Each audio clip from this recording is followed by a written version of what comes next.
بانس میں پکی ہوئی جادوئی بریانی۔ ایک گاؤں میں شبنم نام کی ایک لڑکی رہتی تھی جو اپنے ہاتھ کی بریانی کے لیے بہت مشہور تھی، مگر اس کی خاص بات یہ تھی کہ وہ بریانی عام دیگ میں نہیں بلکہ بانسوں کی موٹی ٹہنیوں میں پکاتی تھی۔ شبنم کا ماننا تھا کہ بانس کے اندر پکنے والی بریانی کی خوشبو اور ذائقہ دنیا کے کسی کھانے میں نہیں ملتا۔ جب وہ بانس کو چاول، مصالحے اور گوشت سے بھرتی اور لکڑی کے چولہے پر رکھتی تو پورا گاؤں خوشبو سے مہک اٹھتا۔ ایک دن شہر سے ایک امیر جوڑا ان کا گاؤں میں آیا۔ انہوں نے سنا تھا کہ یہاں بانس بریانی والی رہتی ہے۔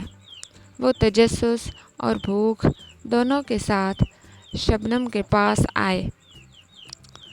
چھوٹے سے ڈھابے پر بیٹھے شبنم نے مسکرا کر کہا، بس تھوڑا صبر کریں، بانس میں پکی بریانی کا مزہ انتظار کے بعد ہی آتا ہے۔ جب پلیٹیں ان کے سامنے آئیں تو بھاپ کے ساتھ بانس کی ہلکی سی خوشبو اور چکن کے مسالے کی مہک نے سب کو دیوانہ بنا دیا۔ ایک لقمہ اپنے ہی وہ حیران رہ گئے۔ گوشت نرم، چاول خوشبودار اور ذائقہ ایسا کہ الفاظ کم پڑ جاتے۔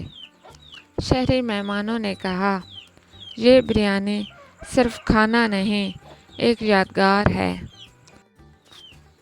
اس دن کے بعد بانس بریانی والی کا نام پورے علاقے میں مشہور ہو گیا اور لوگ دور دور سے آ کر بانس میں پکی اس جادوئی بریانی کا مزہ لینے لگے۔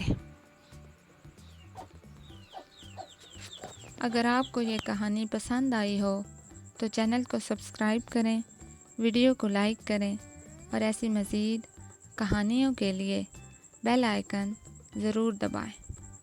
ملتے ہیں اگلی خوبصورت کہانی کے ساتھ۔